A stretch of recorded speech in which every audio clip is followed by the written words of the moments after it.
Bueno, estamos esperando a que entren los compañeros. Por ahora van cayendo poco a poco, 50, 60. Muy bien. Son las 6:01. Hemos tenido algún problemilla técnico que nos ha hecho retrasarnos. Bueno, señores, mientras esperamos a que llegue la gente, Alejandro y Emilio, ¿qué tal estáis? Contarnos cómo Muy va bien, la vuelta. encantado de participar y colaborar con vosotros. Un placer. Por lo que veo, unos están mejor que otros.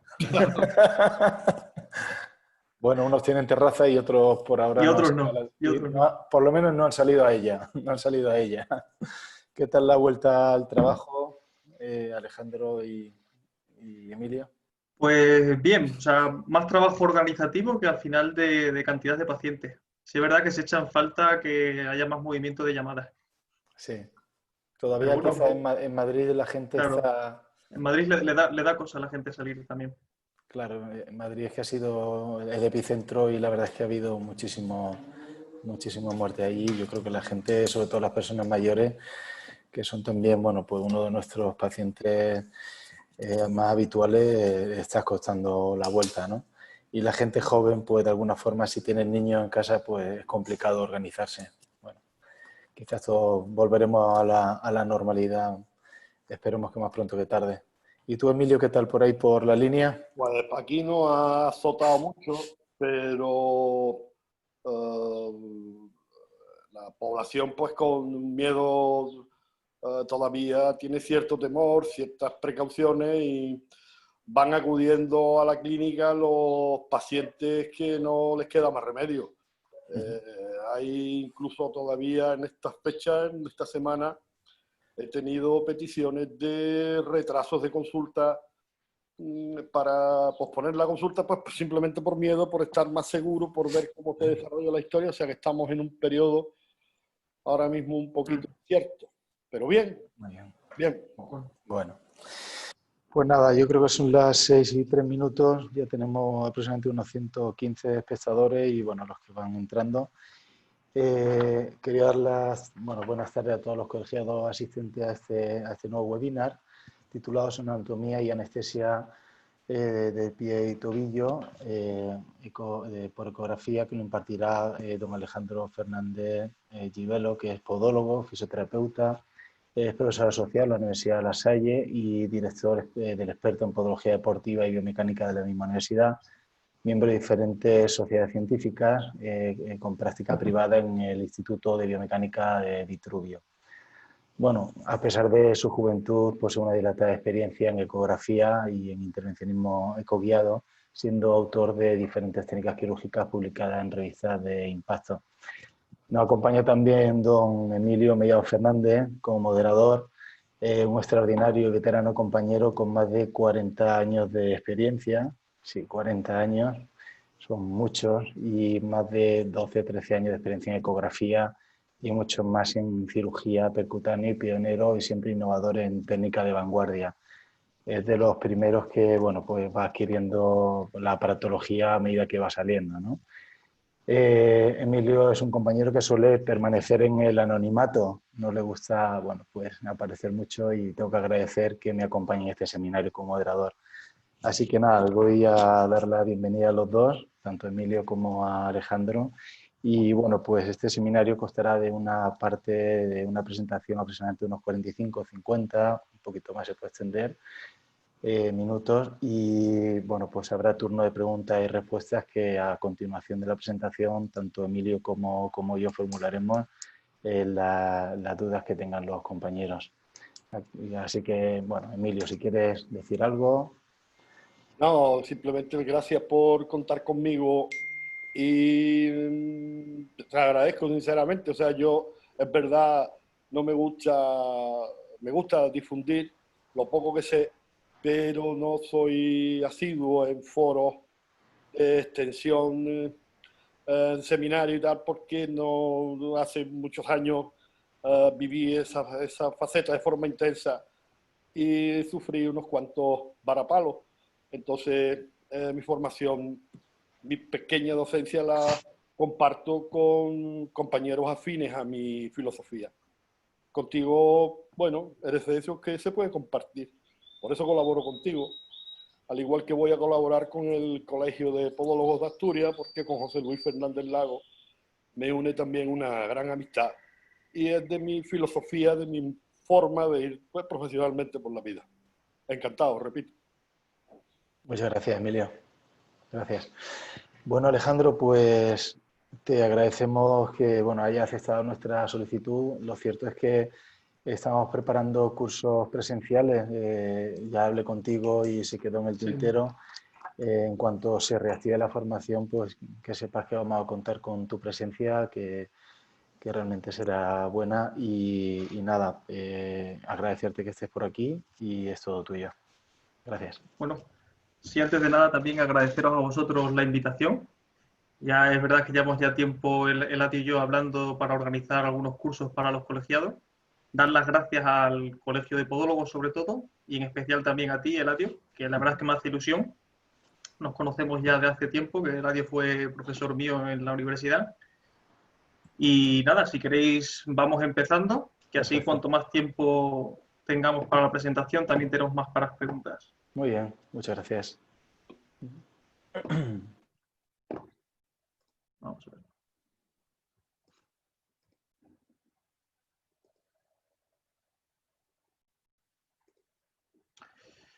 Bueno, pues como ha comentado Eladio, lo que vamos a tratar es acerca de cómo se realizan diferentes técnicas de anestesia coguiada para los principales nervios de pie y tobillo.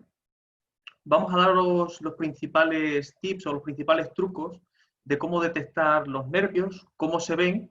He intentado también, a base de vídeos, hacerlo de la forma más didáctica posible, ya que explicar esto a través de un ordenador es complejo. He intentado hacer una simulación de vídeos grabados in situ, además de también los vídeos grabados del propio ecógrafo.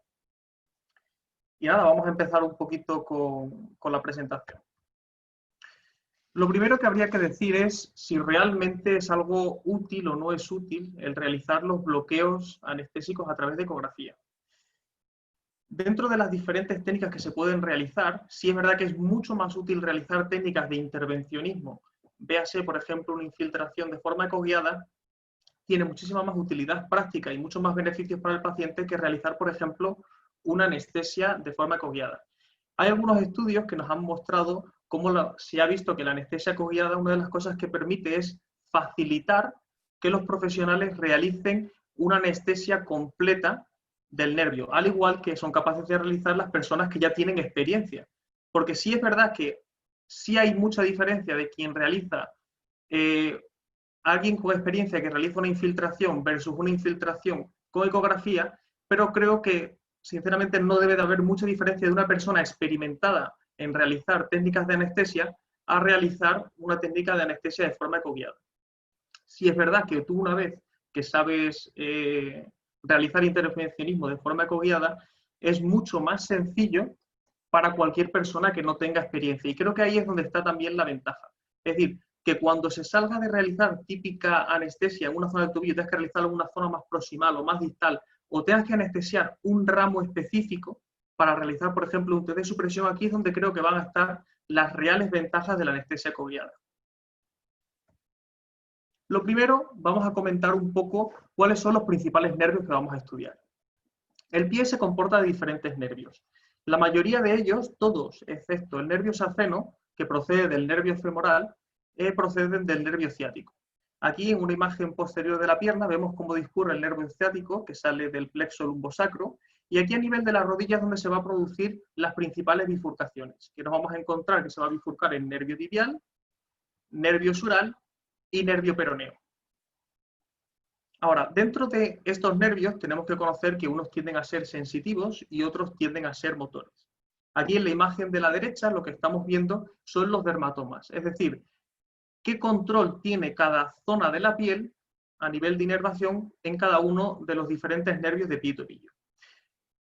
Por ejemplo, tenemos la zona del nervio safeno, que el nervio safeno es un nervio que es simplemente sensitivo.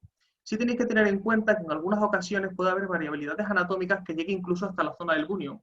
Ojo, si estáis realizando algún tipo de técnica intervencionista en la zona de la primera metatarsofalágica y el paciente sigue teniendo dolor en la zona dorsomedial, tenéis que tener en cuenta que también hay que anestesiar el safeno. Nervio peroneo superficial, que tiende a coger toda la zona del dorso del pie, excepto la zona de la comisura interdigital del primer espacio, que está gobernada a nivel dermatológico por el nervio peroneo profundo. Esto tenéis que tener en cuenta que es solo a nivel de la piel, porque luego, esto solo es el dermatoma, luego tenemos el miotoma, el esclerotoma, etc. El nervio peroneo profundo da la sensibilidad de la mayoría de las zonas a nivel profundo de la zona del dorso. Es decir, no vale para realizar alguna técnica de intervencionismo solo con anestesiar la zona del peroneo superficial, ya que en planos más profundos el peroneo profundo va a controlarlo. Tener en cuenta también el sural, que coge la zona lateral, la zona del quinto dedo, pero esto es algo, por decirlo así, como menos conocido. Si muevo la cámara, bueno, sí, creo que vosotros también lo veis igual. A nivel de la planta, en la zona lateral, tenemos que toda la zona lateral del calcáneo y ligeramente zona plantar del calcáneo está gobernada también por el territorio sural, que eso también hay que tenerlo en cuenta. Y ya luego toda la demás de zona de la planta que está gobernada por rama calcánea medial, es todo nervio tibial, rama calcánea medial, que sería la zona sensitiva superficial del calcáneo, y luego está la rama plantar medial y rama plantar lateral. Todo esto son unos mapas orientativos, ya que no existe una línea divisoria completa. Es decir, si vais a realizar alguna técnica de intervencionismo que se va a situar en esta zona, no anestesiéis solo una rama plantar medial, aunque no tiene mucho sentido. Directamente se anestesiaría el nervio tibial completo. Esto es lo que os comentaba acerca de del miotoma o del esclerotoma. El nervio peroneo superficial, como veis, por ejemplo, aquí en la segunda imagen, goberna toda la zona superficial de la piel, pero a nivel profundo todo está prácticamente gobernado por el nervio peroneo. Así que ojo de que tenéis que anestesiar cuando hagáis técnicas intervencionistas dorsales ambas ramas. Como siempre hay que hacer una situación anatómica topográfica para entender realmente estructuralmente y en 3D cómo es el pie, en este caso la pantorrilla. Aquí tenéis un corte transversal del tercio medio distal de la pantorrilla. Aquí tenemos la tibia, aquí tenemos el peroné. Todo esto que tenemos aquí es la zona de la membrana interósea y tenemos que entender cómo se divide. Principalmente la pantorrilla se divide en lo que sería un compartimento anterior, donde nos vamos a encontrar el tibial anterior, el extensor común de los dedos, el propio del alus, y a este nivel es donde nos vamos a encontrar el nervio peroneo profundo y luego el peroneo superficial, que va a estar por encima de toda esta línea blanca que sería la fascia crural. A nivel anatómico tenéis que entender que si algo se llama superficial, siempre está por encima de lo que se conoce como fascia profunda, que en este caso es la fascia crural. Una vez que tenemos la zona del compartimento anterior, luego nos encontraríamos el compartimento lateral con los músculos peroneos y luego nos encontraríamos todo esto que es la zona del compartimento posterior, dividido en dos. Un compartimento posterior superficial que engloba gemelos y sóleo y un compartimento posterior profundo que engloba toda la musculatura profunda de la pantorrilla, flexor común de los dedos, flexor propio del alus, músculo tibial posterior y aquí tenemos el plexo tibial con el nervio tibial. Tener en cuenta que el nervio sural discurre superficial, normalmente se suele posicionar en la zona intergastronemia. Y luego a este nivel también superficial lo que nos encontramos es el nervio safeno que discurre siempre con la vena safena magna.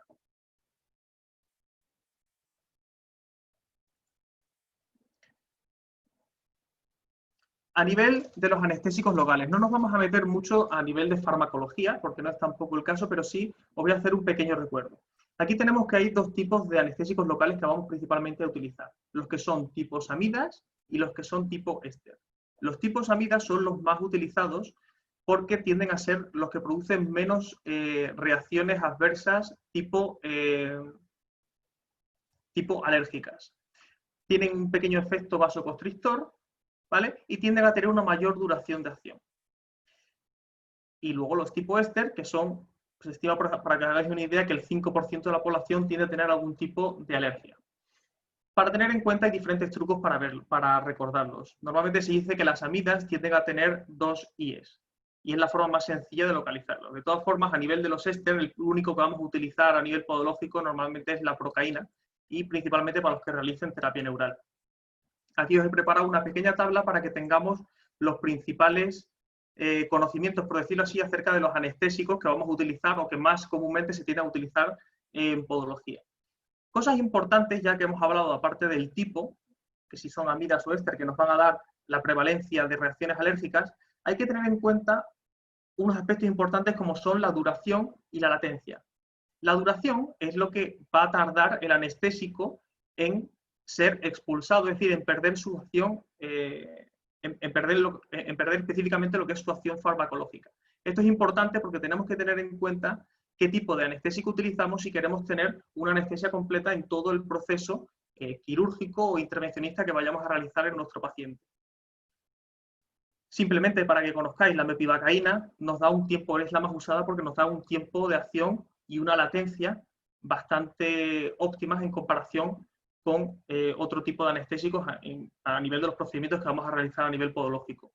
La bupivacaína, sin tener en cuenta que tiene una mayor duración, que puede ser interesante, sobre todo cuando buscamos que el paciente tenga menores efectos adversos dolorosos después de la intervención, porque sí es verdad que eso ha demostrado que esa experiencia postquirúrgica o postintervencionista, si el paciente le duele menos, se obtienen unos mejores resultados con respecto al dolor a largo plazo. La latencia es, por decirlo así, como el tiempo que tarda el anestésico en hacer efecto. Sí es verdad que esto depende de muchos factores, depende de factores propios e intrínsecos del paciente, como pueden llegar a ser el más conocido, que es la acidez del medio, pero también depende de dónde estamos poniendo realmente el anestésico. Es decir, si yo tengo el nervio aquí y yo estoy poniendo el anestésico a este nivel, va a tardar mucho más tiempo que si lo pongo rodeando completamente el nervio. Que esa es una, por ejemplo, de las ventajas que te puede dar la ecografía, que te permite rodear completamente el nervio, disminuyendo el tiempo de latencia que va a tener el anestésico como tal. Luego, tener en cuenta, bueno, las concentraciones que se suelen vender a nivel de farmacia para que las tengáis también. Y lo más importante es esto, que serían las dosis máximas a las que no tenemos que llegar. Obviamente van a depender del porcentaje. Por ejemplo, la mepivacaína, si la utilizamos al 2%, que es la que tendemos a utilizar tradicionalmente, nunca deberíamos superar los 20 cc. Signos de que el paciente empieza a tener algún tipo de toxicidad, los más comunes son mareos, algún tipo de pérdida de la conciencia, agitaciones, pacientes que tienden a tener en la boca como una sensación de adormecimiento, etc. Entonces, esto quedaroslo apuntado, si queréis, yo por ejemplo lo que tiendo a tenerlo, este tipo de chuletas es cerca de donde tengo los anestésicos, por si necesitáis en algún momento tirar de ello, que lo tengáis cerca, porque es importante conocerlo.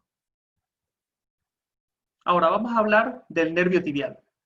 Dentro del nervio tibial, bueno, en sí vamos a dividirlo en 3 fases. Una parte que es lo que sería la anatomía clínica, es decir, qué tenemos que conocer de esta estructura.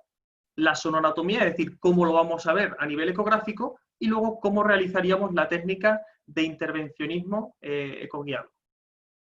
Con respecto a la anatomía del nervio tibial, ¿qué es lo que tenemos que tener en cuenta? Lo primero es cuántas ramas tiene el nervio tibial. El nervio tibial, a su paso por el túnel del tarso, se va a dividir en las 2 ramas principales que tiene, que es la rama plantar medial y la rama plantar lateral, y luego se va a dividir en la primera rama del nervio plantar lateral o rama de Baxter y en las ramas calcáneas. Esos son los principales nervios que nos vamos a encontrar. ¿Qué tenemos que saber a la hora de hacer una anestesia coguiada? Lo principal es saber dónde se bifurca, porque si el nervio se bifurca proximal al punto donde nosotros estamos realizando la anestesia, lo más seguro es que tengamos algún déficit a la hora de realizar un bloqueo anestésico completo. Datos importantes, el 93% de los casos, la rama plantar medial y lateral, que son las principales, como hemos dicho, se tienden a dividir dentro del túnel. Es decir, desde el punto medio del maleolo tibial al punto central del calcáneo, que es lo que se conoce como la línea de Delos-McKinnon, 2 centímetros proximales y 2 centímetros distales, en esta zona es donde se tiende a dividir en el 93% de los casos. Pero ojo, hay un 7%, es decir, 7 de cada 100 pacientes que nos vayamos a encontrar en consulta, que la rama plantar medial y lateral se dividen proximal al túnel, es decir, por encima del maleolo. Si hacemos una anestesia en esta zona, vamos a tener una mayor dificultad a la hora de realizar un bloqueo anestésico de la zona. Ojo, la división está dentro del túnel. Si nosotros metemos el anestésico dentro del túnel, se acabará anestesiando, pero tardará más tiempo.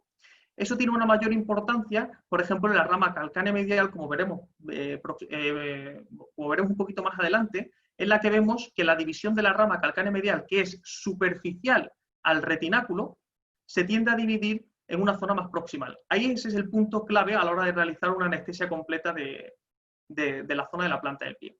Aquí tenéis el principal o el más prevalente de los patrones de división del nervio tibial, que esto es de una publicación que realizamos, que dirigió el compañero Simone Moroni, en el que se veía que en la mayor parte de los casos se provoca una división de los nervios plantar medial y plantar lateral. Del nervio plantar lateral sale la rama de Baxter, o también conocida, como hemos dicho antes, primera rama del nervio plantar lateral, por eso se tiende a llamar así, y luego, bueno, perdón, está la rama calcánea, y luego tenemos aquí el nervio de Baxter. Tener en cuenta que el nervio de Baxter se puede dividir en una trifurcación que sale del propio nervio tibial, ¿vale? O incluso en una zona ligeramente más proximal. Por lo que es importante también conocer esta anatomía topográfica para poder realizar una anestesia completa o, lo que es más importante, como he mencionado al principio, poder realizar un test de supresión, que es algo muy interesante a la hora de diagnóstico clínico. Estos son los principales tipos que nos encontramos. Como os he comentado antes, nervio tibial, del que sale la rama calcánea medial, que va a dar una inervación sensitiva superficial de la zona del calcáneo. Nervio plantar lateral, del cual va a salir el nervio de Baxter, o primera rama del nervio plantar lateral, o inferior calcaneal nerve, que son todos los nombres que tiende a tener este nervio. Y ya luego el plantar lateral y el plantar medial.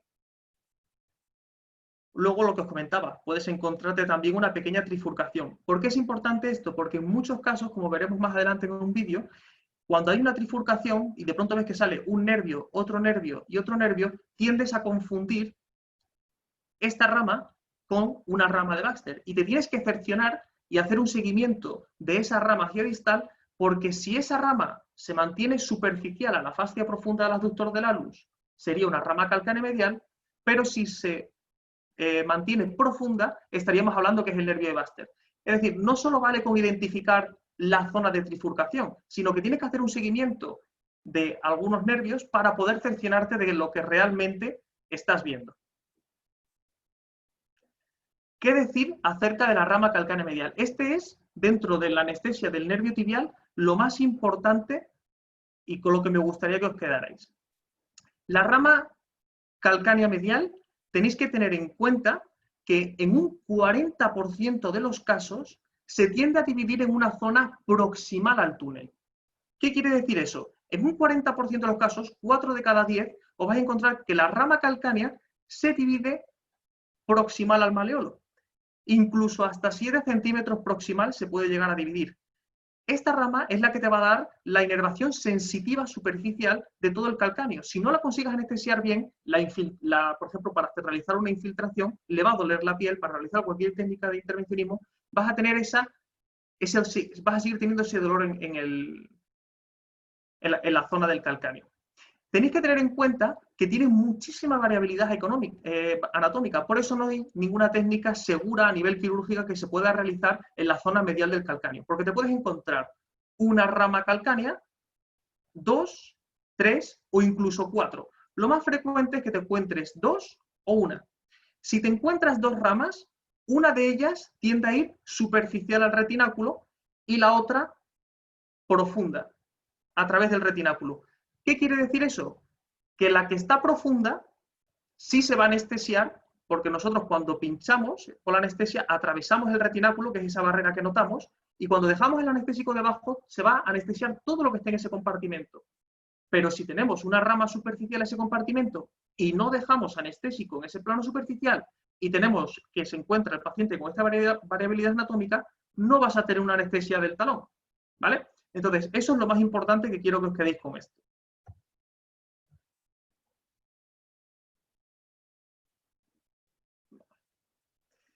Ahora, ¿cómo se ve la sonoanatomía del nervio tibial? Aquí tenemos lo que sería el túnel del tarso proximal. Vamos a empezar por la imagen de la derecha, en la que sería un dibujo ilustrativo, nos encontraríamos la tibia. En la tibia se inserta lo que sería la zona del retináculo flexor, y dentro nos vamos a encontrar tibial posterior, flexor común de los dedos, paquete vasculonervioso y flexor largo de la luz, que es lo mismo que vemos aquí, tibial posterior, flexor común de los dedos, paquete y flexor largo de la luz. Decir que esto se tiende a confundir muchas veces con tenosinovitis, sobre todo si el ecógrafo no tiene potencia, pero no deja de ser nada más que el vientre muscular del flexor común de los dedos.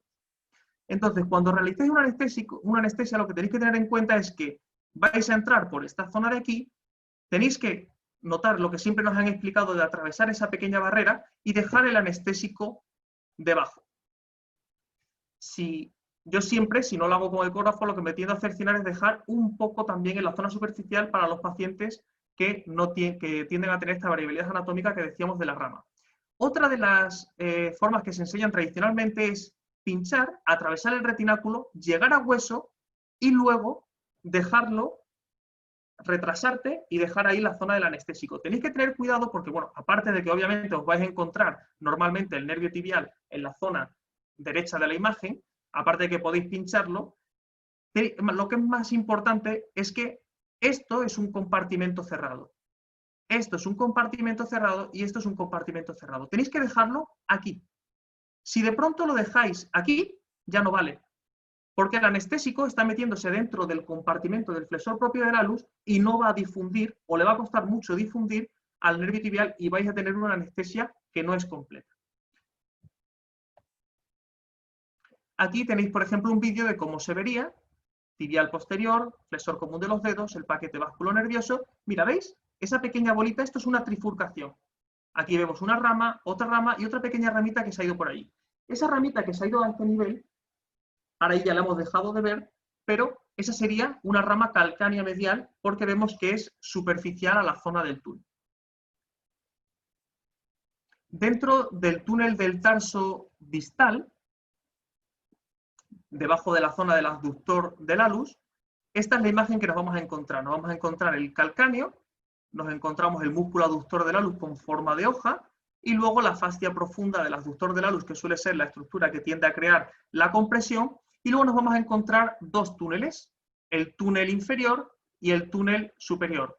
Este alberga el nervio plantar lateral y el Baxter, y este alberga el nervio plantar medial. Si queréis realizar algún tipo de anestésico selectivo y a lo mejor el ecógrafo no da lo suficiente como para poder ver la rama nerviosa o no tenéis suficiente experiencia, con que aquí, si os fijáis, mira, fascia profunda, y aquí tenéis un pequeño septo. Si lo dejáis dentro de este hueco, estáis anestesiando todo lo que esté aquí. Y si lo estáis dejando dentro de este hueco, estáis anestesiando todo lo que esté a nivel. El nervio plantar medial sería este sería el nervio plantar lateral, y este sería la zona del Baxter.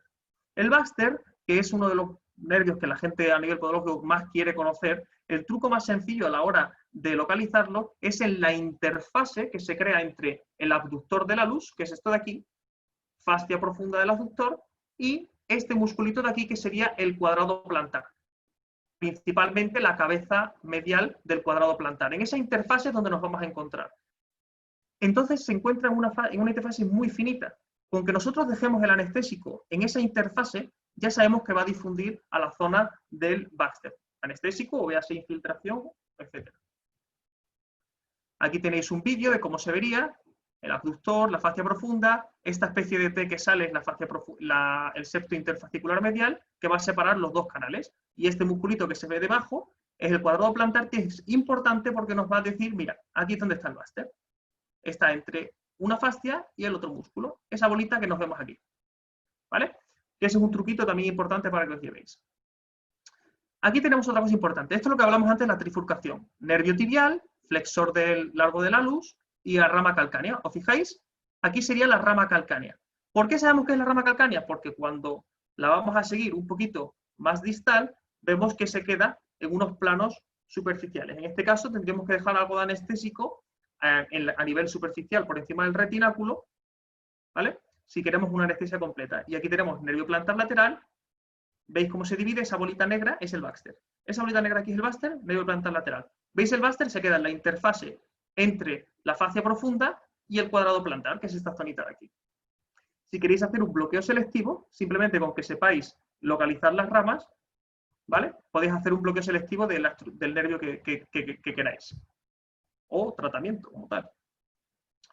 Aquí, ¿cómo realizar luego la exploración ecográfica? Simplemente empezáis directamente con un barrido cráneo-caudal para ver dónde se produce la división, porque lo que más nos interesa es conocer dónde se encuentra la división del nervio de la rama calcánea. Esto es importante.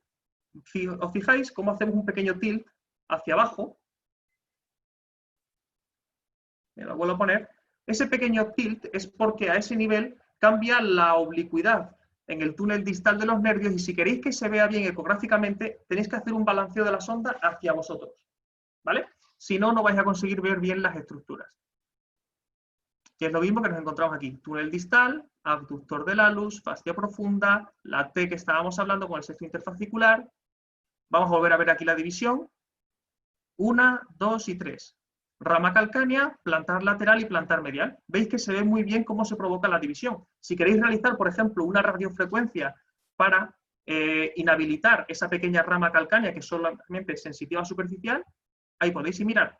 Veis que incluso vemos cómo se divide la propia rama calcánea en unas ramitas más distales e incluso veis hasta dónde se puede llegar a afinar. De lo único que depende es de tener experiencia sobre todo y un ecógrafo de calidad.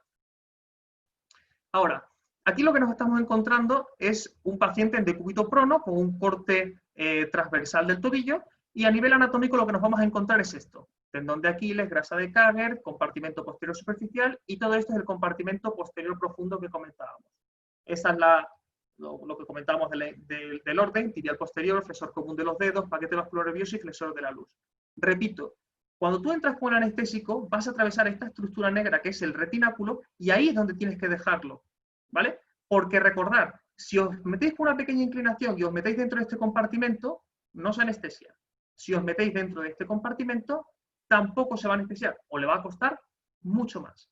Entonces, la forma para hacerlo, para que os sea más sencillo a nivel de anestesia coguiada, lo que os recomiendo es que hagáis esto. Ponéis al paciente en decúbito prono. Porque el principal error que tendemos a tener en este tipo de anestesia al principio es que ponemos al paciente en decúbito supino porque es mucho más cómodo, pero ¿cuál es el problema que nos encontramos? Que si tenemos aquí el pie del paciente y aquí la camilla, cuando ponemos la sonda, lo que vamos a querer hacer es inclinarnos mucho para poder ver la aguja con la sonda, porque recordar que si no estamos en un plano paralelo a la sonda, nos va a costar mucho ver la aguja. ¿Y cuál es el problema? Que nos encontramos la camilla normalmente y tenemos que andar haciendo una anestesia muy rara. Entonces, la forma más sencilla es poner al paciente en decúbito prono, cogéis en el eje corto el túnel del tarso y entráis, como si dijéramos, paralelo a la zona del tendón de Aquiles, porque directamente vais a llegar a la zona del paquete vasculonervioso. Aquí tenéis el ejemplo. Veis cómo se entra, aquí en clase con una 27G, aquí estamos con una sonda stick, y aquí veis directamente cómo estamos con la aguja. Esto que estamos ahí pendientes de perforar es el retináculo. Ahí hemos entrado un poquito profundo y ahí donde vamos metiendo el anestésico, esto de aquí sería el nervio y aquí tenemos la zona de la arteria y las venas, que son estas dos cositas de aquí que están colapsadas. Recordar e intentar apretar y desapretar para que veáis dónde están esas venas y que tengáis cuidado de no infiltrarlo. Obviamente, como siempre se aspira, no hay problema. Truco, si os fijáis, lo que tenemos aquí nosotros, si podéis, con algún compañero, nosotros utilizamos una manguera. Eso te da muchísima mayor precisión, porque cuando tú tienes, imaginaros, la aguja aquí y aquí tenéis la jeringa, cualquier gesto que hagáis aquí se traduce en mucho movimiento en la zona donde está la punta de la aguja, que al final tú estás cogiendo, aspiras, te sales del retináculo, empujas, te metes dentro. Si lo veis ecográficamente, esos movimientos son movimientos que son muy bruscos, ¿vale? Entonces, lo más recomendable, si podéis, es realizarlo de esta forma con una manguera y que el otro movimiento de aspiración y empuje lo haga algún compañero o algún ayudante. Tenéis que tener en cuenta que cuando vosotros lo ponéis perineural, aquí veis que estamos haciendo un barrido craneocaudal de todo el nervio tibial y veis todo eso negro que está alrededor, lo vuelvo a poner, es el anestésico, es decir, como lo estás metiendo dentro del compartimento justo y zona perineural, el anestésico va a difundir por toda la zona del recorrido craneocaudal del nervio. Aquí, por ejemplo, tenemos que estamos haciendo un test de supresión más específico de esta pequeña ramita de aquí, que sería la rama calcánea medial, para un paciente que no nos interesaba dormirle el talón, pero no nos interesaba que se fuera con toda la planta dormida porque tenía que coger el coche. Entonces, atravesáis con la aguja la zona del retináculo y ahí lo que empezamos es, mira, ahí vemos que hemos metido un poquito de líquido y se ha quedado por fuera el retináculo, no pasa nada. Metéis un poquito más y ya tenéis que veis cómo difunde por la zona profunda del retináculo. Empieza a envolver toda la zona del nervio, aquí tenemos toda la rama calcánea, y este sería el nervio tibial. Luego, si queréis hacerlo, no haría falta, pero bueno, porque se viera un poquito mejor en el vídeo, luego buscamos intentar envolver un poquito mejor la zona de la rama calcánea.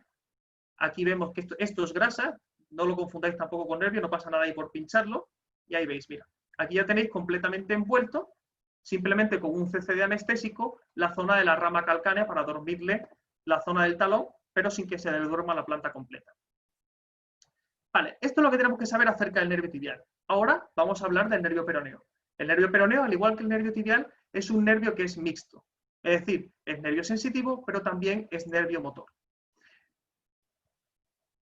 Todos estos nervios parten del nervio peroneo común, que a nivel de la cabeza proximal del peroné se conoce como el ciático popliteo externo, que abraza esa estructura y a partir de ahí se mete en la zona del túnel de los peroneos y se divide en la rama peroneo profunda y peroneo superficial.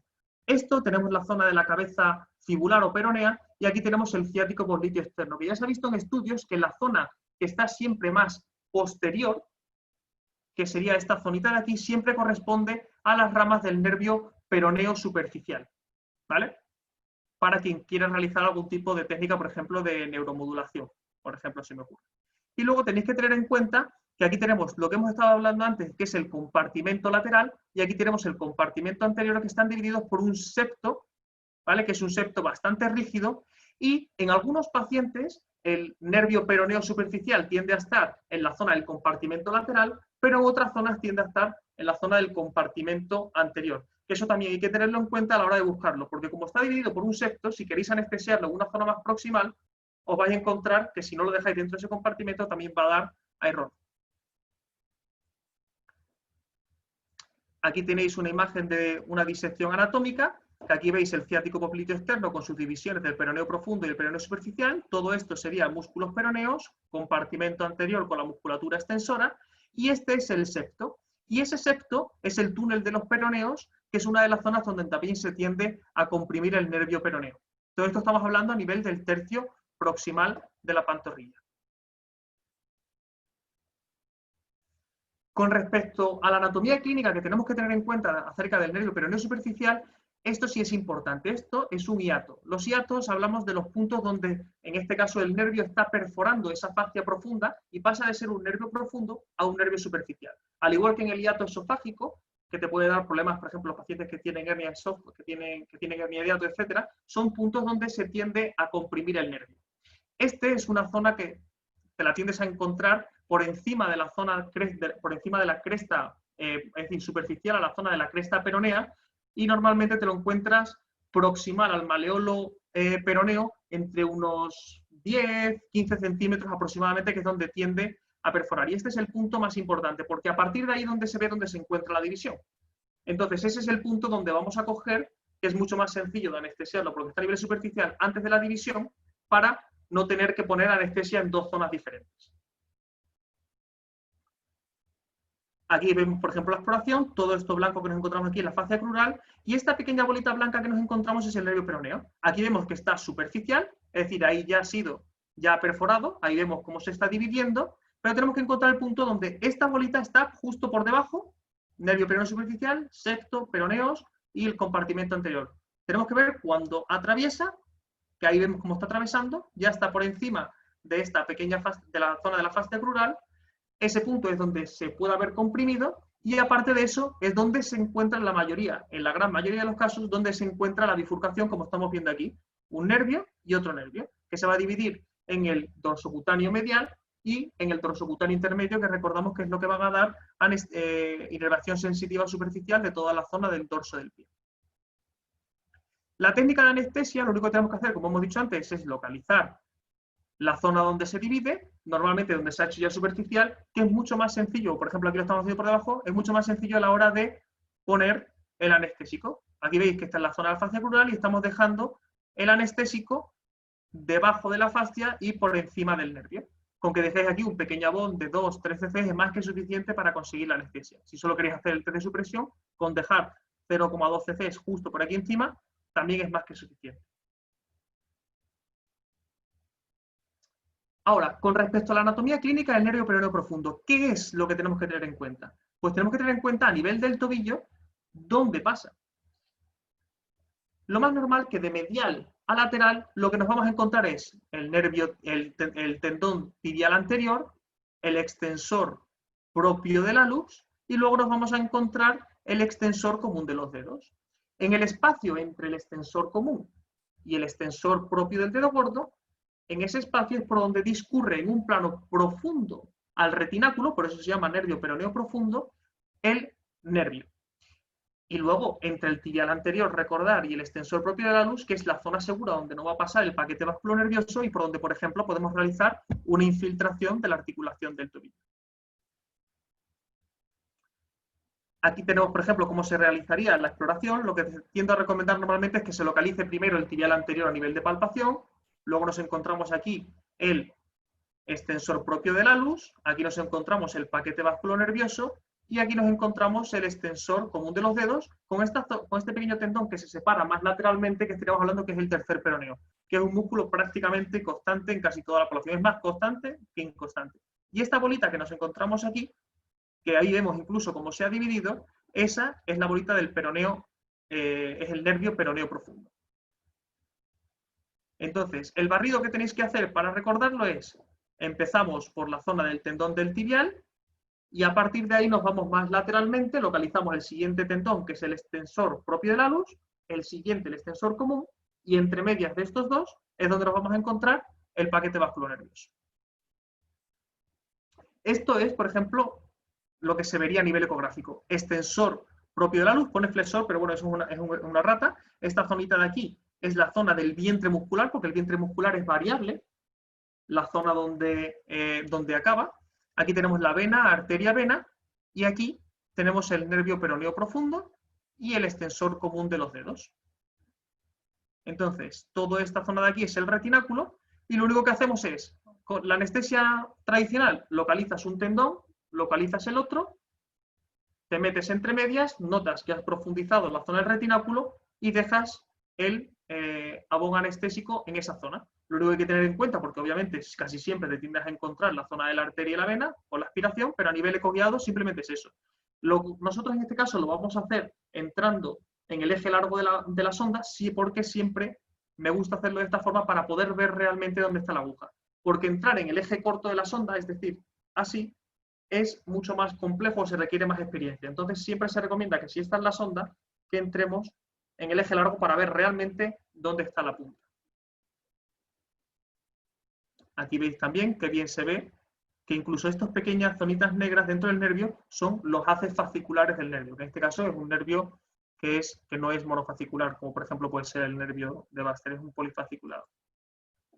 Aquí tenemos el vídeo, tibial anterior, vena safena magna, todo lo que esté del tibial anterior hacia medial, nervio safeno, y nosotros en este caso nos vamos a ir hacia lateral, localizamos retináculo, el extensor propio del hallux, con su zona de vientre muscular, recordar que no es líquido, que también se tiende a confundir.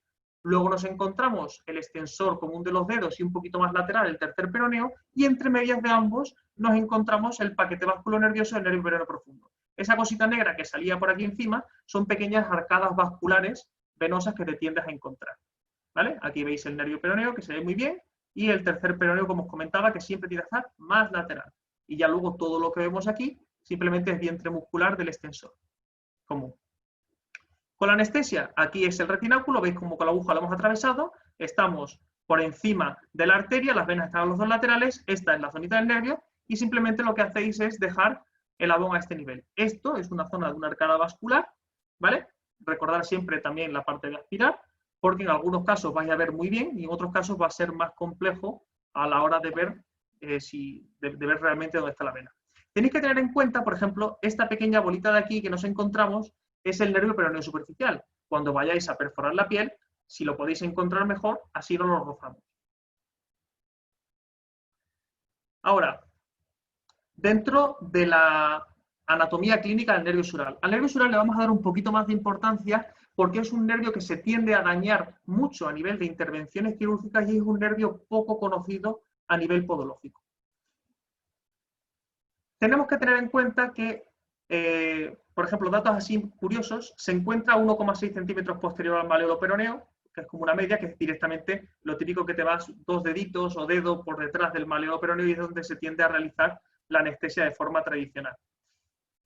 Esto es uno de los puntos más importantes a tener en cuenta. En el 83,7% el punto de unión es el tercio medio o distal de la pantorrilla, es decir, dentro de la pantorrilla, en el tercio medio, a unos 15 centímetros del calcáneo, aproximadamente es donde te tiendes a encontrar que ahí es donde vamos a llamarle nervio sural, porque proximalmente está formado por otros tipos de ramas que ahora veremos.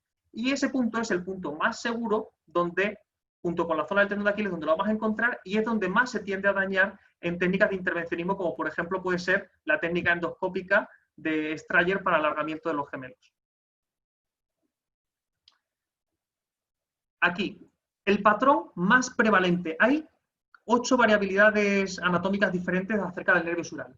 Estas son 2 de ellas que abordan el 51%, es decir, son las más prevalentes, en el que el nervio sural, como os comentaba, si empezamos por abajo, retromaleolar, nervio sural, y más o menos en el tercio medio de la pantorrilla, donde vemos que acaba la unión, donde empieza la unión miotendinosa de los gemelos, que es donde se tiende a realizar la técnica, donde ahí ya nos encontramos que es propiamente nervio sural, porque proximalmente está formado por 2 ramas.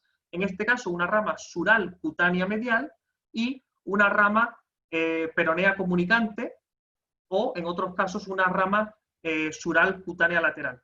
Es decir, son pequeñas ramitas que te encuentras superficiales que a nivel del tercio medio de la pantorrilla se unen y a partir de ahí es cuando nosotros lo podemos llamar y categorizar como nervio sural per se. Entonces, lo más frecuente es que esté formado por 2 ramas, quedaos con eso, que a nivel medio de la pantorrilla se unen y ya discurren en la zona lateral del tobillo. En el 31,2%, ¿vale?, nos encontramos que, por ejemplo, el nervio sural simplemente es la comunicación o la continuación de una rama sural cutánea medial, y en este caso, por ejemplo, el paciente no tiene una rama sural cutánea lateral, o nos encontramos que sí la tiene, pero no tiene nada que ver con el nervio sural. Y esta sería otra vez lo mismo. Entonces, a diferencia de lo que tendemos a pensar, que pensamos como el sural como una continuación de un nervio único que discurre hasta la zona poplitea, nos encontramos que a este nivel está formado por ramas superficiales cutáneas, que es muy sencilla que, por ejemplo, pinchemos a la hora de hacer una punción seca o que dañemos en algún otro tipo de técnica. Es más, si... Un segundito. No me dejéis para atrás. Ya. Ya. Es más, si nos fijamos, que sea un solo nervio sural que sale del propio nervio ciático, que lo categoriza en el estudio como un tipo 6 en la revisión sistemática, no es ni un 1% de la población. Entonces, quedaros también con esto. 2 ramas superficiales que a nivel del tercio medio crean el nervio sural. Y luego, ¿qué tenemos que saber del nervio sural a nivel retromaleolar? Pues bueno, como hemos dicho, tenemos rama sural cutánea medial y luego tenemos las ramas surales cutáneas laterales y la comunicante peronea que nos encontramos a nivel proximal, que se juntan, nos dan propiamente dicho lo que es el nervio sural, y luego el nervio sural a nivel del tobillo, igual que el nervio tibial, se tiende a dividir.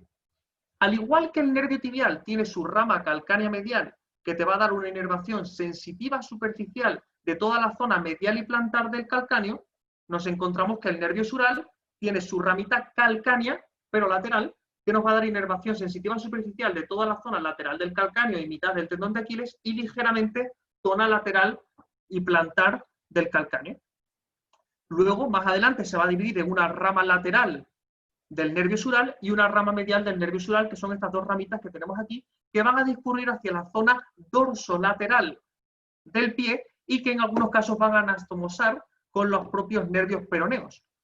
Ahora veremos por qué tiene esta división importancia.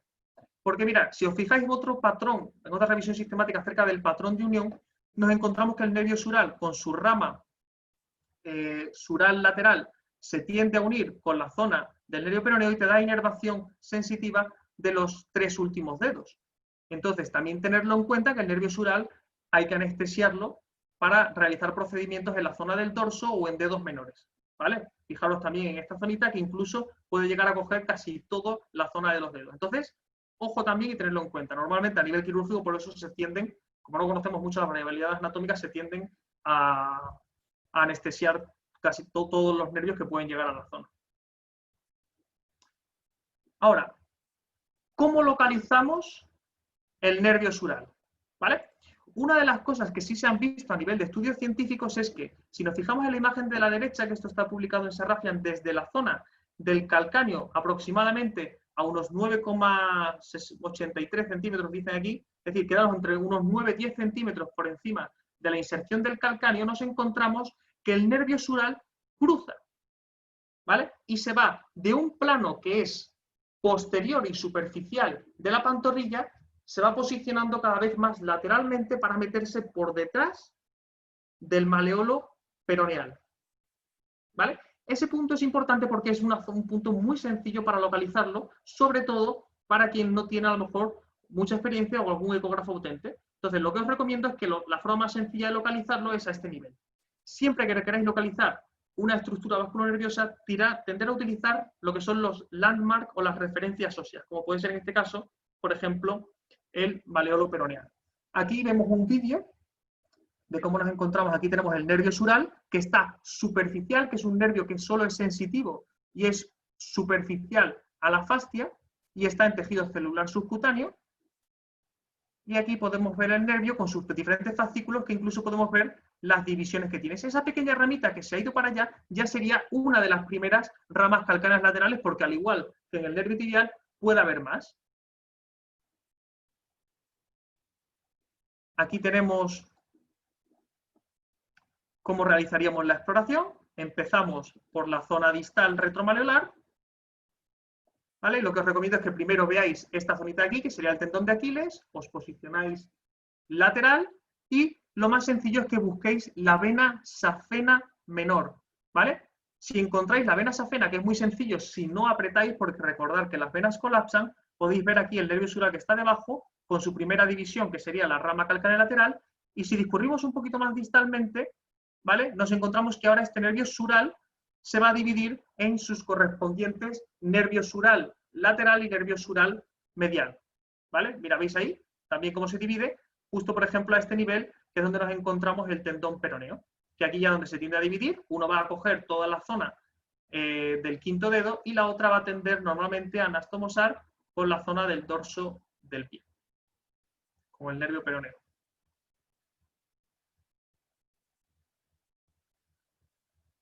Vale. A nivel de intervencionismo, ¿qué es lo que tenemos que hacer?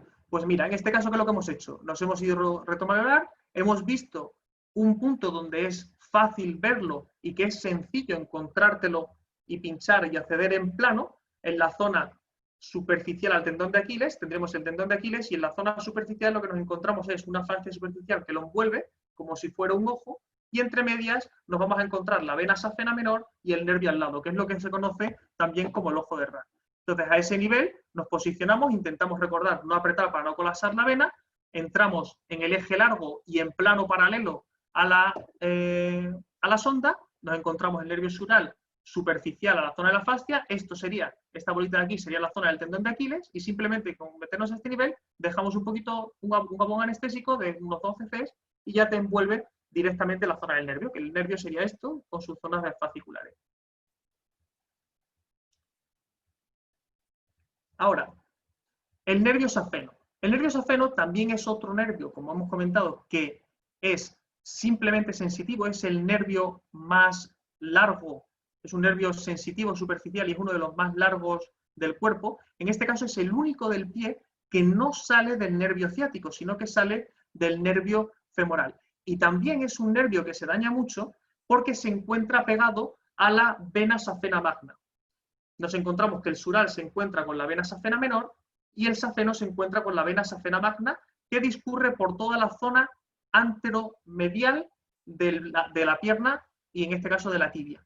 Se daña mucho porque la vena safena magna se tiende a operar mucho porque es la principal vena que se aborda y que se tiende a extirpar en pacientes que tienen problemas venosos, las típicas operaciones de varices. Entonces, si no localizas bien el nervio o si lo dañas, te puedes encontrar que el paciente refiera un dolor iatrogénico postquirúrgico que discurra toda la zona como del dorso del pie, zona del dorso medial, que incluso te pueda bajar hasta la zona un poco ligeramente de la primera metatarsofalágica. Entonces, tener en cuenta que ese nervio también existe, porque normalmente también a nivel podológico no le damos mucha importancia. Lo que comentábamos, a nivel de anatomía clínica, sale a este nivel plexo lumposacro, zona del nervio femoral, y discurre por toda la zona medial, anteromedial, ¿vale?, de la pierna. Y llegando incluso, como hemos comentado en algunos casos, hasta la zona dando inervación sensitiva superficial de la primera metatarsofalágica. ¿Cómo lo localizamos a nivel ecográfico? Este es complejo también de localizarlo.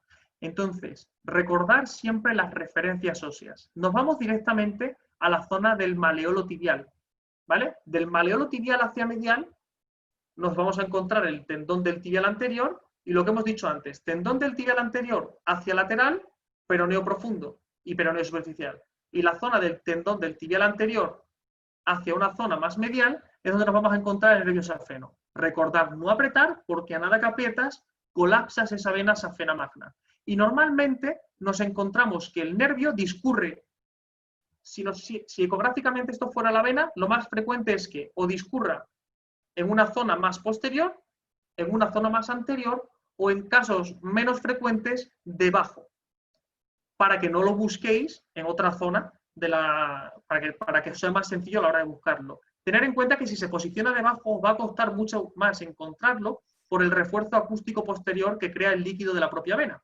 Por eso muchas veces un truco muy sencillo es posicionarte alrededor de la vena, cerca de la vena, y cuando en la zona más hiperecoica que veas, es decir, más blanquecita, con que sueltes ahí el anestésico, lo que vais a dar cuenta que es de pronto el nervio como que sale, como que el anestésico tiende a envolverlo, que ahora lo vamos a ver en el vídeo.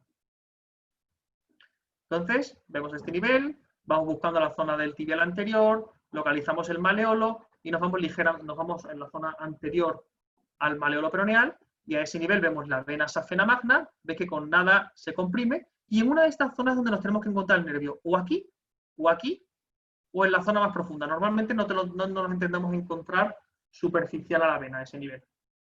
Y ahí el punto donde veáis la zona más hiperecoica, porque sí es verdad que aquí, fijaros que aquí estamos con una sonda stick de 22 MHz y cuesta verlo, aquí estaremos hablando de que o podría ser esta zonita de aquí, o podría ser esta pequeña zona de aquí.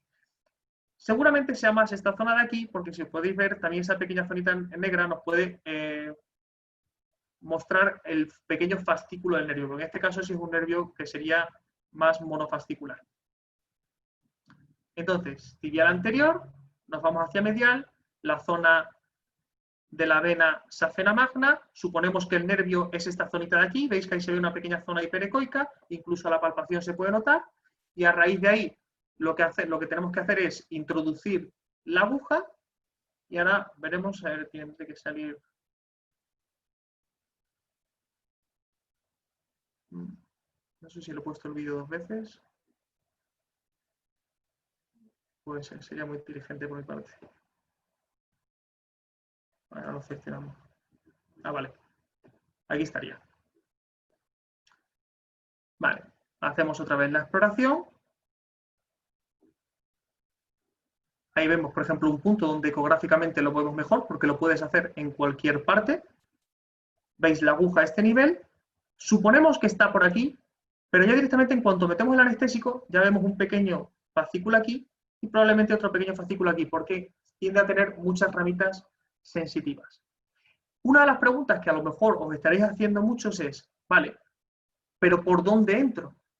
Porque a nivel de anestesia tradicional, ¿vale? Tenemos las cosas muy claras. Es como decir, te posicionas 2 dedos por detrás del maleolo, entramos con X grados de angulación.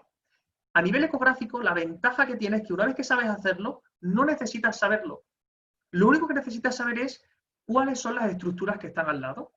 Por ejemplo, si nos encontramos que esto sería el tendón del tibial anterior, extensor propio del alus, extensor común de los dedos y entre medias de estos dos el paquete vasculonervioso. Sabemos que a nivel superficial discurre el nervio peroneo superficial, el dorsocutáneo medial o el dorsocutáneo intermedio, porque a nivel del tobillo ya está dividido.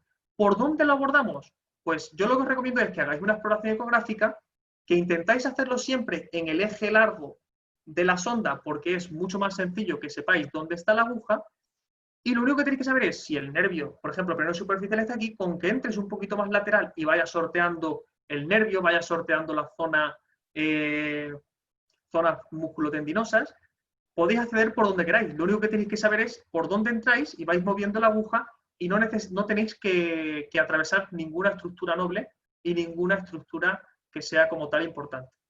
¿Vale? Si no, lo que podéis hacer es directamente hacerlo, en el caso, por ejemplo, utilizar simplemente la sonda ecográfica, si lo queréis hacer por técnica tradicional en el eje corto, simplemente que veáis cómo la aguja ha atravesado un poquito la zona del retináculo, que no estáis en un plano muy profundo, entrando en el eje corto de la sonda y ya está.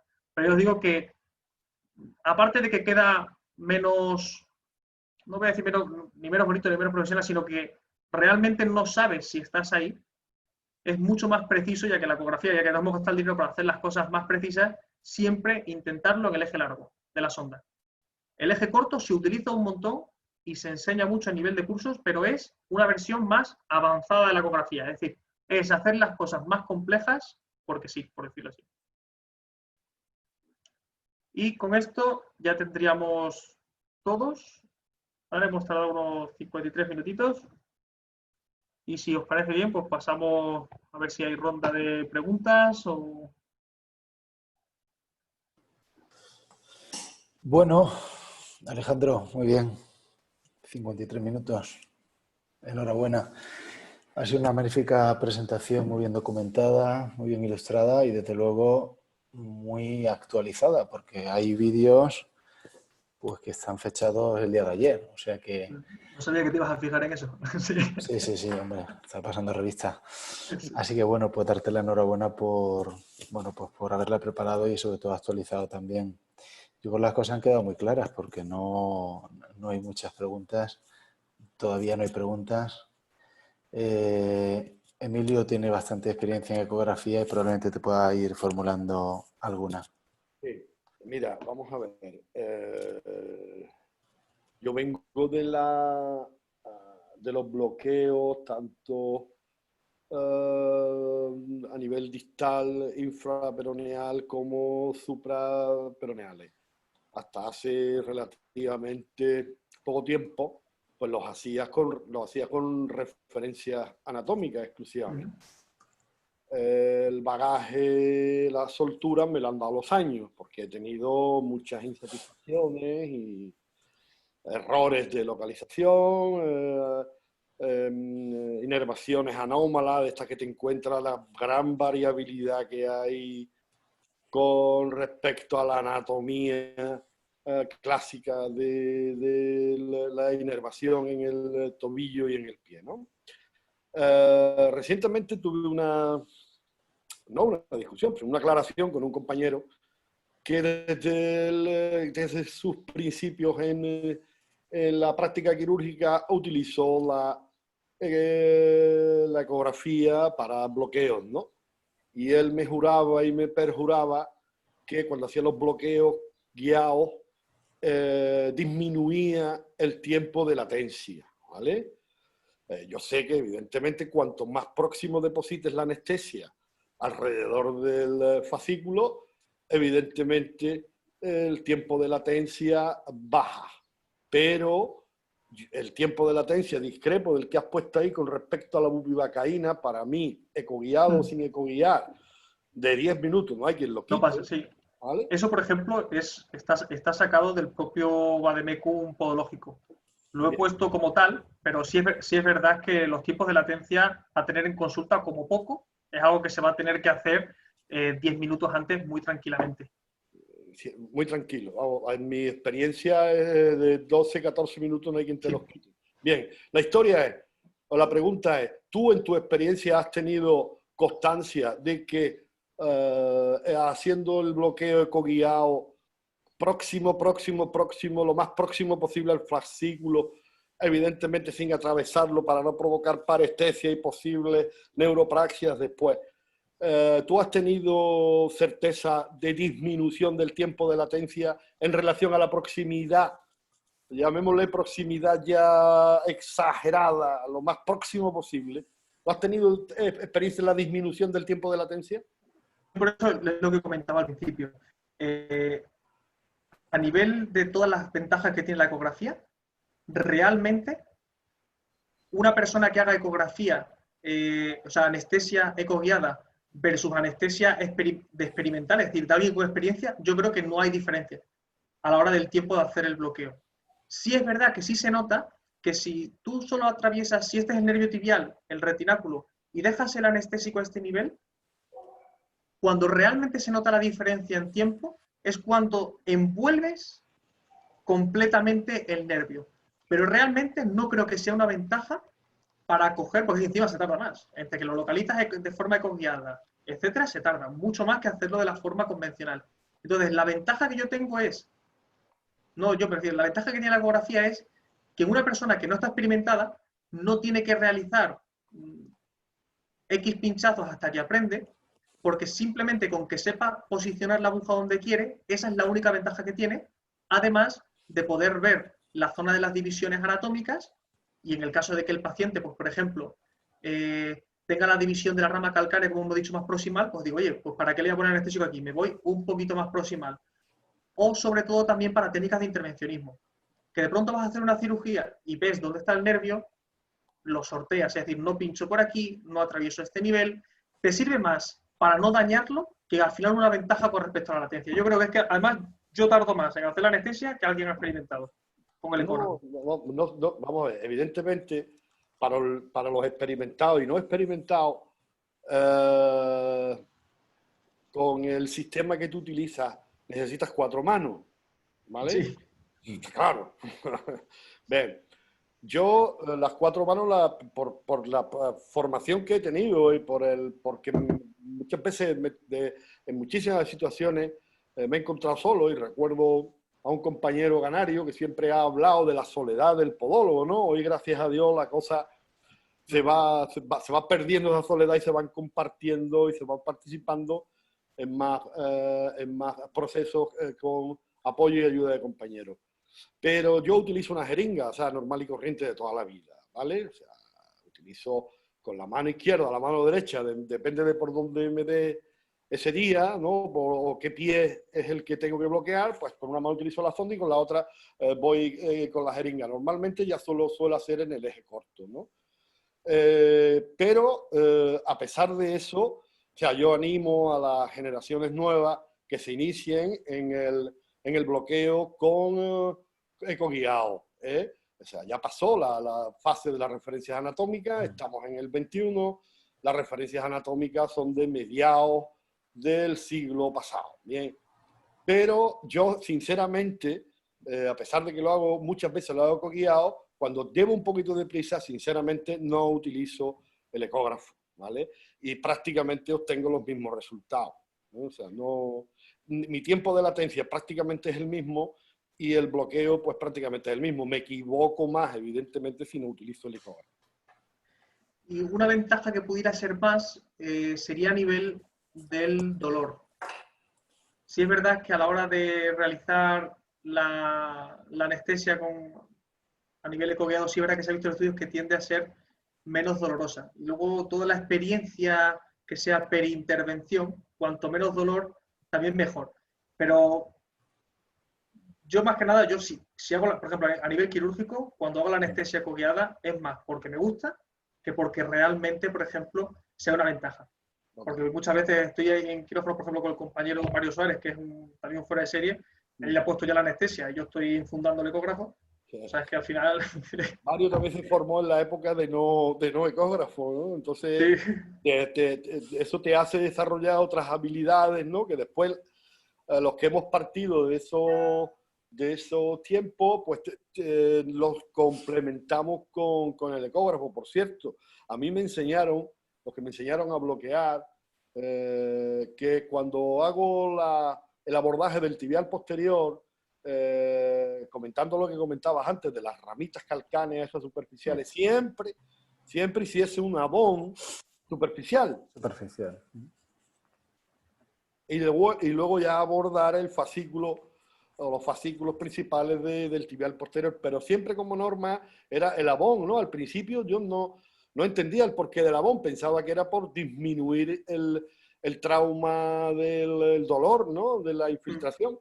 Pero luego me he dado cuenta que ellos supongo que tampoco lo sabrían los que me enseñaron, pero probablemente el que le enseñó a los que me enseñaron probablemente ya sabría las ramas superficiales. O sea, la idea de esto siempre hay que quedarse con lo que sería el concepto anatómico. Es decir, porque muchas veces sí es verdad que hacemos cosas porque sí, pero sin tanto conocimiento de causa. Por eso casi siempre me gusta empezar las cosas con las presentaciones, con esa pequeña vertiente anatómica, porque cuando conoces la anatomía o cuando tienes un mayor conocimiento anatómico de una zona, tienes mucha más confianza en lo que haces las cosas con más conocimiento de causa, las haces mejor. Por supuesto.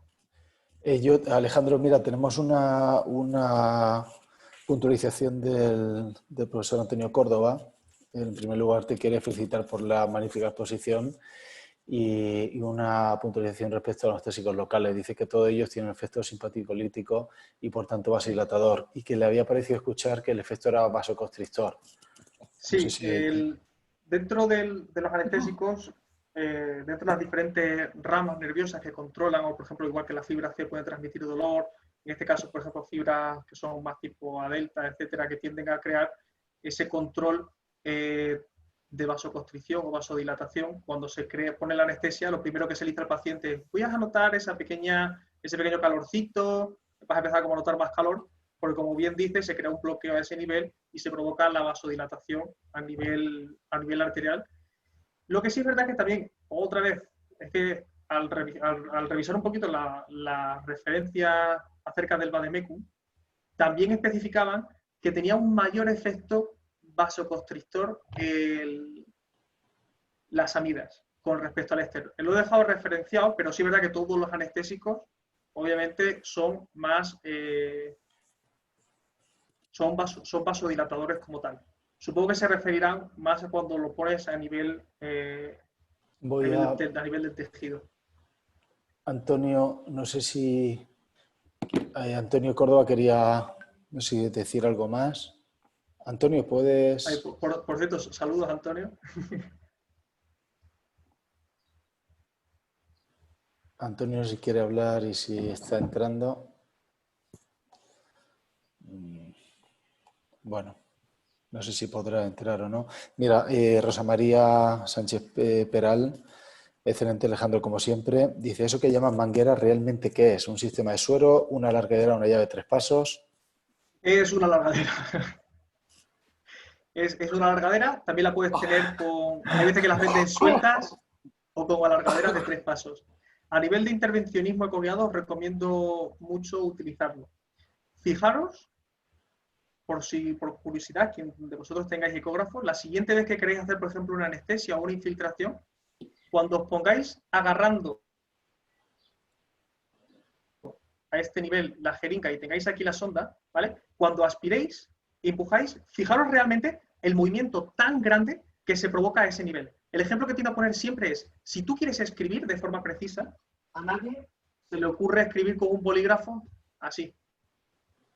Porque al final intentas poner tu nombre y parece que estoy aprendiendo con la caligrafía Rubio. Si queréis, siempre tiene que ser en contacto con el paciente y de la forma más proximal posible. Entonces, si podéis tener en consulta unas pequeñas alargaderas, ¿vale? Acostumbraros siempre a purgarlas bien y que salga todo el aire de la alargadera, porque como metáis aire dentro del cuerpo, ecográficamente ya no se ve nada. pero probarlo porque ya veréis que os vais a dar cuenta de la gran ventaja que es como tal. Muy bien. Te quería preguntar, ¿para qué patologías utilizas la técnica de supresión en el nervio? Vale, la técnica de supresión normalmente se tiende a utilizar, por ejemplo, para hacer una supresión selectiva de una rama específica. Por ejemplo, lo más conocido, lo que estábamos comentando antes, a nivel de la rama de Baxter. A nivel de la rama de Baxter lo que te interesa es, ¿realmente el dolor que tiene el paciente viene provocado por esa zona donde yo percuto con el tímel y reproduce el dolor del paciente o no? ¿O viene de la zona nerviosa más proximal o está provocado por otra estructura? Entonces, a partir de aquí, los primeros estudios los sacó Presley, que lo que hizo es infiltrar látex en la cámara, es decir, ese túnel osteofibroso por donde pasa el nervio de Baxter, introduciendo 0,3 milímetros, 0,3 cc's de látex. Y lo que veía es que se creaba lo que es un overflow. Es decir, si esta es la zona de la planta del pie y este es el nervio, cuando yo pinchaba, cuando Presley pinchaba aquí alrededor, lo que se veía es que el líquido subía y se creaba un overflow, significa que sale del túnel. Entonces eso quiere decir que ya no es un bloqueo tan selectivo. Entonces, a raíz de ahí, por ejemplo, otra de las partes del estudio que os comentaba antes del compañero Simone, lo que hacía es introducir solo 0,2 cc's. Y con 0,2 cc's se veía que no se extravasaba. Pero claro, solo podemos decir que esa extravasación y esos 0,2 cc's que están tan extendidos, solo está estudiado, por decirlo así, para el nervio de Baxter. Entonces, a nivel ecográfico puedes localizar la rama que quieras y posicionar una ligera cantidad muy pequeñita alrededor para ver si provocas una pequeña supresión. Supresión, no anestesia, es decir, no es un bloqueo completo del nervio como tal.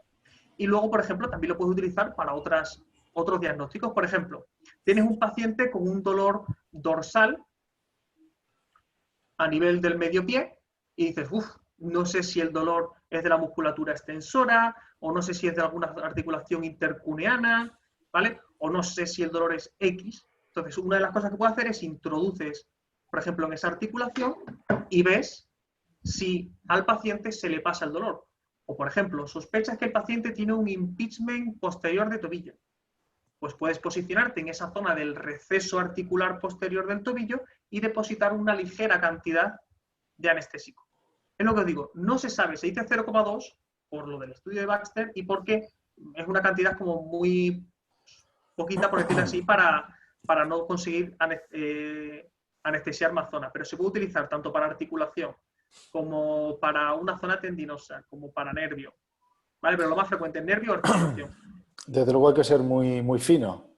Es decir, tienes que localizar antes, ¿no?, el punto de dolor y luego ser tremendamente exacto. Y otra cosa, por ejemplo, que también tiene mucha ventaja del test de supresión es para algo muy importante que no lo tendemos a mencionar mucho, y es esa confianza que creas con un paciente. Típico paciente que te viene, que lleva visitado 50 sitios, le han hecho X tratamientos y viene por probar porque le han recomendado. Una forma de entenderte con el paciente, que el paciente coja confianza, que el paciente sepa que tú sabes qué es lo que le está doliendo, porque le han dado 50 diagnósticos diferentes, es demostrarle al paciente que le quitas el dolor. Una de las cosas que, por ejemplo, hacemos mucho es, imagínate que, por poneros el ejemplo más típico, ¿no? Lo que le decíamos del nervio de Baxter, en un paciente que le duele al correr 20 minutos y lo tiene ya medido, le pasas tus escalas de funcionalidad, lo evalúas, etcétera. Le pones el test de supresión alrededor del nervio de Baxter, le dices al paciente, vete a correr 20 minutos y luego me vuelves. Y el paciente te dice, pues se me ha quitado este dolor, no se me ha quitado el otro. Y le puedes decir tú ya, ¿cuánto crees que has mejorado? Dice, pues yo creo que he mejorado un 60%. Y dice, pues bueno, eso es lo que vamos a ser capaces de mejorar con esto. ¿Vale? Es una forma de cuantificar, de que el paciente sepa y de meter ese efecto placebo que se crea cuando creas una buena conexión paciente-profesional. Muy bien. Mira, José María del Pino te felicita por la presentación tan didáctico como siempre, y su pregunta va en relación a las agujas ecogénicas, las de Temena, por ejemplo. ¿Las usas? ¿Las ves necesarias? Pues a ver, todo depende de la práctica. Las agujas ecogénicas en lo que se basan es un concepto físico muy sencillo. Nosotros al final estamos trabajando con cilindros. Sí sabemos que la ecografía, uno de los artefactos que tiene es la refracción. Es decir, cuando la onda ecográfica choca, refleja, pero unas partes, cuando cogen la tangente del cilindro, lo que tiene que es a refractar. Todas las que refractan no las vemos. Entonces, que la estructura, que la aguja sea cilíndrica dificulta que se vea a nivel ecográfico. Entonces, algunas marcas, por ejemplo, en este caso la que mencionaba el compañero José María, lo que le hacen son como unas pequeñas lascas, no sé si entiendes, son como unos pequeños cortecitos o las puntean para que sea más fácil que refleje. Y sí es verdad que se ven, y ecográfica, y a nivel científico se ha demostrado que se tiende a ver mejor.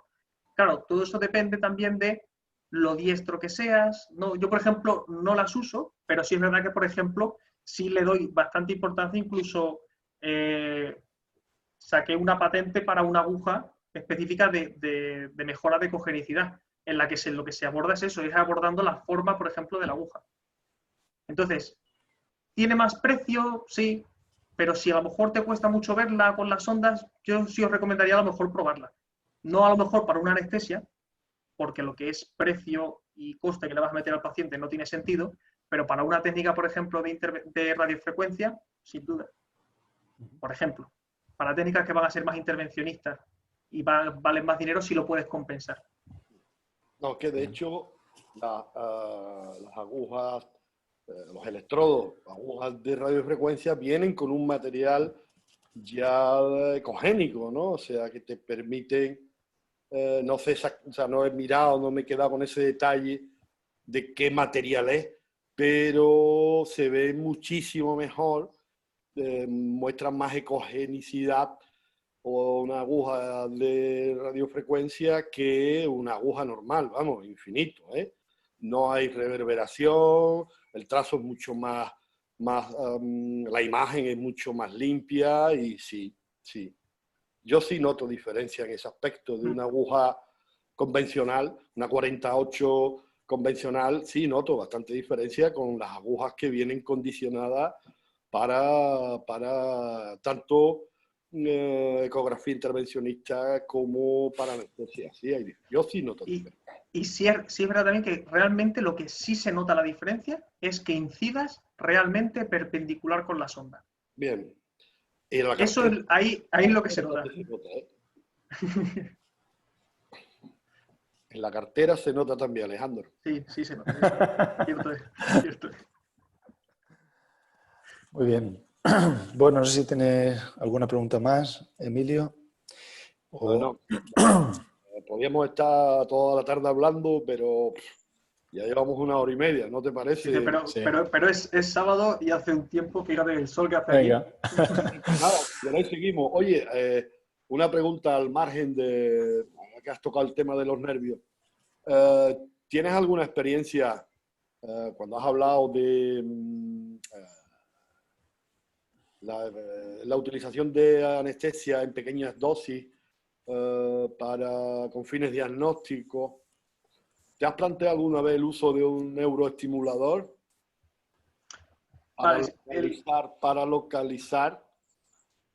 ¿Lo has combinado con el ecógrafo? ¿Con la ecografía? Lo combino, por ejemplo, cuando hago radiofrecuencia, por obligación, por decirlo así, ¿no? Porque la máquina al final, como se hace es una forma de hacer un doble test de confirmación, que siempre viene bien. Retest. O sea, vamos a ver, evidentemente... Pero no, aparte no. O sea, es decir, aparte no. Yo creo que al final la seguridad, una vez que ya tienes experiencia, la seguridad que te da el ecógrafo, no necesitas de un neuroestimulador como tal. Porque si realmente está viendo la aguja... Como te comenté antes, cada vez me cabrea más, o sea, me enfada más el tenerlo que utilizar, ¿sabes? Entonces ya me estoy cansando mucho ya te lo comenté, que me estoy cansando un poco del blanco y negro. Lo que pasa es que para este tipo de lesiones, ¿no? Evidentemente no vas a utilizar otro método exploratorio. La ecografía es fundamental. Pero sí, yo suelo utilizar mucho la pero, por ejemplo, es muy buena la neuroestimulación, lo utilizan mucho la anestesista. El neuroestimulador. Sí, y para los compañeros que, por ejemplo, que no la hayan visto nunca, es lo que tradicionalmente se ha utilizado para hacer los bloqueos anestésicos no deja de ser una aguja con un neuroestimulador, tú posicionas la aguja donde tú crees que está el nervio y luego haces un estímulo y en función del voltaje, si por ejemplo el nervio, es decir, el paciente nota que se le está dando un hormigueo hacia la planta con un voltaje de 0,8 y luego otro paciente lo está estimulando con un voltaje de 0,2, ¿qué es lo que te quiere decir? Que si a menos intensidad estás notando la sensación que baja, quiere decir que estás más pegado al nervio. Es una forma como de cerciorarte. Normalmente todo lo que hagas por debajo de 0,5 es que estás pegadito a la zona del nervio. Pero que para quien no tenga un eco, perfecto. Y además creo que no son caros. No. Son bastante baratitos. Sí. Muy bien. Emilio, veo que tiene el mechero ya para el puro. Sí, me tienes desesperado ya. Está deseando fumar, así que bueno, en esa instalación al aire libre te dejamos. Bueno, Alejandro, te dejamos también que vaya a tomar un rato el sol para sintetizar la vitamina D. Y bueno, agradecerte muchísimo por la presencia, por esta magnífica presentación y también, bueno, he sacado un poco a Emilio del Zulo. Ha sido un placer, ha sido un placer. Y bueno, pues un honor tener su presencia en la pantalla y que todos los compañeros pues, puedan oírle y disfrutar de él. Así que bueno, damos por finalizar este webinar. Os deseo que, bueno, que recuperéis pronto vuestra actividad normal y éxitos profesionales a todos. ¿De acuerdo? Un abrazo fuerte. Un saludo a todos los compañeros. Buenas tardes. Bye. Venga, hasta luego, chicos. Adiós.